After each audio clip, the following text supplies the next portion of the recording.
What's going on, Port fans? Welcome back to another video on my channel. And today we're going to be previewing Port Adelaide's Round 5 clash against the West Coast Eagles this Good Friday on Friday Night Footy. It's going to be a very interesting clash. We're going to see how Port Adelaide's going to cope with a little bit of expectation. So let's hope Port Adelaide can get the job done. But it's going to be a tough task against an Eagles side who is very much in the form of their club's history at the moment. They have had a slow start to 2019, but nonetheless they are looking fine, especially at Optus Stadium. It's going to be a tough task, but let's see exactly how Port Adelaide can win and what are the threats that come with West Coast. A bit of opposition watch before we get into the main part of the preview. For West Coast, basically they have never played Good Friday footy before, so this is a whole nother demeanour for both the teams at this stage. Good Friday footy obviously wasn't introduced that too long ago. I think it was just last year actually.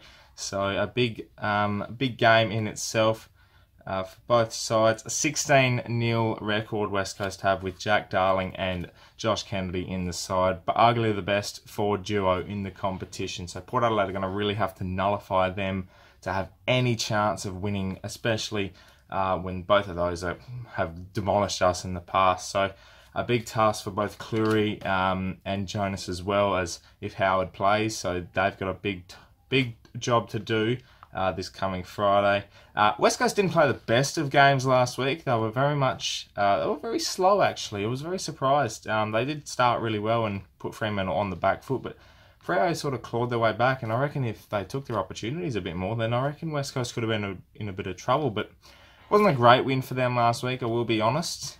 So is that a little opening in the door for Port Adelaide to maybe pounce this week? And both, you know, if you ever play a showdown, if you ever play a derby, both sides do come off a bit sluggish. So could be an opening for Port, but it'd be interesting to watch that. But they've got such quality players in their side, West Coast. I wouldn't expect them to drop this one, especially at home. I'm speaking negatively, especially as a Port fan, but it's so hard to be a positive at the moment, especially after coming off of last week's game where so much just didn't go right for Port. You can't see them correcting it this week. But that's the biggest question of it all, is can Port Adelaide make this a great Friday instead of a good one? It's going to be interesting to see how Kenny comes into this week's game. Does he go with a bit of selection? A bit of ruthless aggression when it comes to selection, be all-out attack? Do we take the game on? The last couple of times we've played West Coast, we've been caught out in defence massively, especially in that last game at Adelaide Oval, losing after the siren. Yes, I know, it happened again. That in mind, we have been very defensive against West Coast, whereas, you know, we never really start too well against the Eagles and we're always clawing our way back.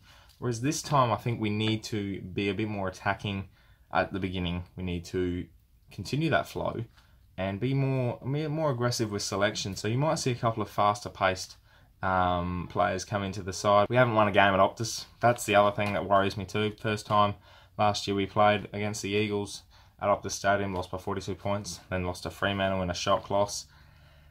Coming into this year against an Eagles side that's pretty dominant at the moment, against a Port Adelaide side that's really just at the moment making up the numbers, and that's not what we want. It's round 4. You got to be a bit more positive than that. But when you've been through what we as supporters have watched the last couple of years, the same formula start over and over and over and just continually repeats itself. It's like Groundhog Day every single week. For a loss anyway. If we win, it's miraculously a fantastic win. We actually played the Port Adelaide way. But when it comes to losing, we seem to play the Port Adelaide way.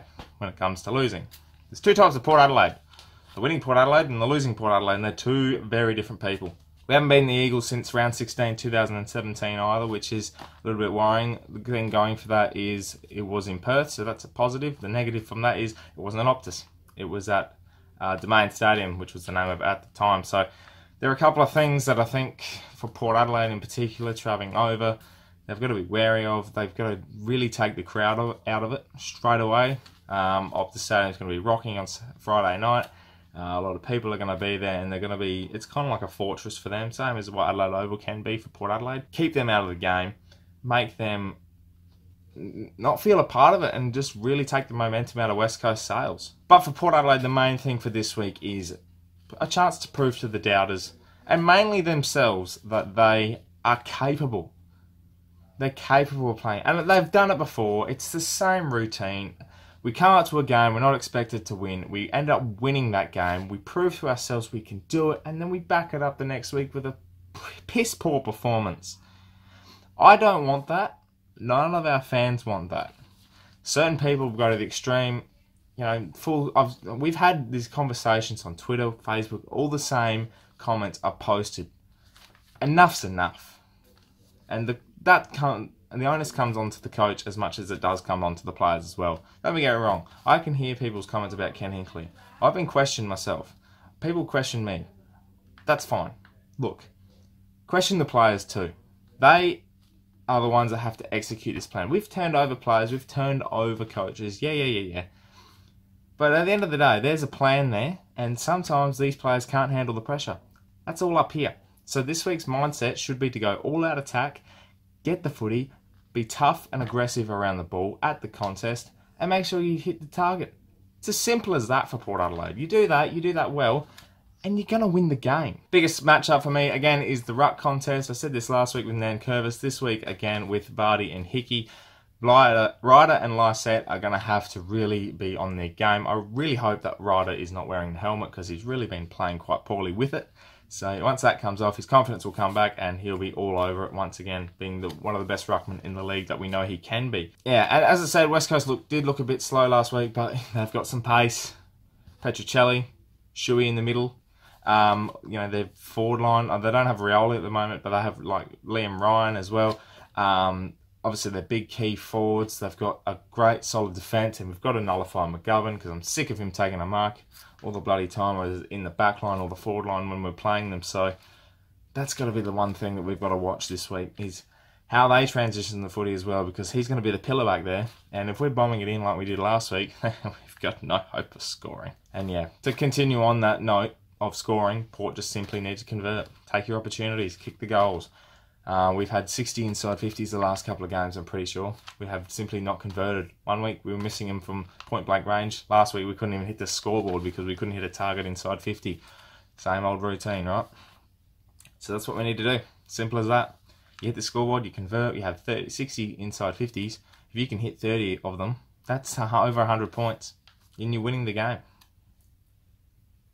On to selection. Look, I'm making some bold changes this week if I'm Ken Hinkley and the selection committee. Lena, Mays and Marshall have to come in. We need a tall target to keep our structures. Mays has been brilliant inside in the Magpies team. And Lena is back to his best in the Maggies as well after coming back from injury. So bring him in. He's our best 22 player, 100%. He deserves to be in there. A lot of people you'd be saying right now, what about Trengo? He's very much a key position player in terms of he can either play in an inside mid, got plenty of those. A back pocket, probably got plenty of those with DBJ, Houston and Bonner, even though Bonner doesn't deserve to be in the bloody team.